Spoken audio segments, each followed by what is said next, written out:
Hello साथीहरु, welcome back to my YouTube channel. र आज चाहिँ म तपाईहरुलाई फ्यामिली ब्लग लिएर आइसकेको छु। र फ्यामिली ब्लगमा नि मैले आज साउनको 1 गते र साउने संक्रान्तिको भएको कारणले गर्दा लुतो पुतो चाहिँ मैले फालिन। आज चाहिँ मैले आफ्नो घरमा चाहिँ एकदमै राम्रो तरिकाले हातमा मेहन्दी लगाउन गइरहेको छु।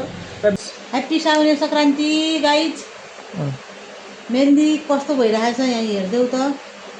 अनि सानो छँदाखेरि मैले त मेहन्दी लगाइसके, तपाईहरुले के गर्नु भएको छ भन्नु होला।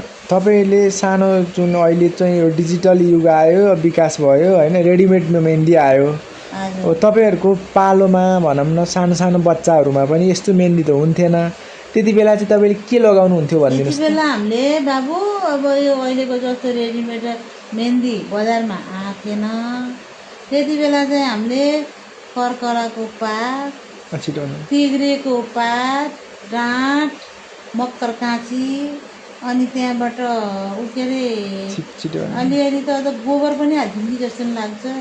अनि त्यहाँबाट परेवाको युरिन, अनि त्यहाँबाट यस्तै यस्तै थिचेर अम्लोको टुप्पामा अम्लोको टुप्पाको नङहरुमा प्रत्येक नङमा यसरी थप थप थप थप थप राखेर अनि प्रत्येक अम्लोलाई एउटा कपडाले बाँधेर, प्लास्टिकले साँचे प्लास्टिकले यसरी बाँधेर टोपी लगाएको बनाएर सुत्यो, लगाएर सुत्यो। राति त एउटा अम्लोमा नि हुँदैन। अनि के को मेहन्दी लाग्ने अलिअलि लाग्थ्यो पहेँलो पहेँलो। राति त ओछ्यानै भरि त्यो मेहन्दीका टुक्राहरू। हेरुस् दर्शकबिन, आज चाहिँ हाम्रो घरमा साउन 1 गते साउने संक्रान्तिको दिन मेहन्दी लाउने कार्यक्रम भइरहेको छ। अघि चाहिँ सुरुमा हाम्रो आमाको पालो थियो भने सुरुमा आमाको रेडी भइसकेको हात देखाइदिनुस् त। हात त रेडी भइसकेर नि कचाक कुचुक भइसकेको छ है, यस्तो रेडी भइसकेको छ।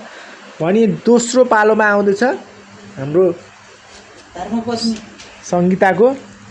र संगीताले चाहिँ पुरै बिहामा पनि यस्तो राम्रो तरिकाले मेहनत गरेर मेहन्दी लगाएको थिएन होला, यति राम्रो तरिकाले मेहन्दी लगाउँदैछ। र त्यसपछि चाहिँ मेरो पालो आउँदैछ। मैले पनि मेरो हातमा पनि 102-4 वटा अक्षर भने पनि लेखेर मेहन्दी लगाउन गइरहेको छु। मैले चाहिँ मेरो हातमा चाहिँ बुढीको नाम लेख्छु है। तपाईहरुले पनि मेहन्दी लगाउँदाखेरि बुढीले बुढाको नाम, बुढाले बुढीको नाम, बोयफ्रेन्डले गर्लफ्रेन्डको नाम, गर्लफ्रेन्डले बोयफ्रेन्डको नाम लेख्नु होला भन्न चाहन्छु।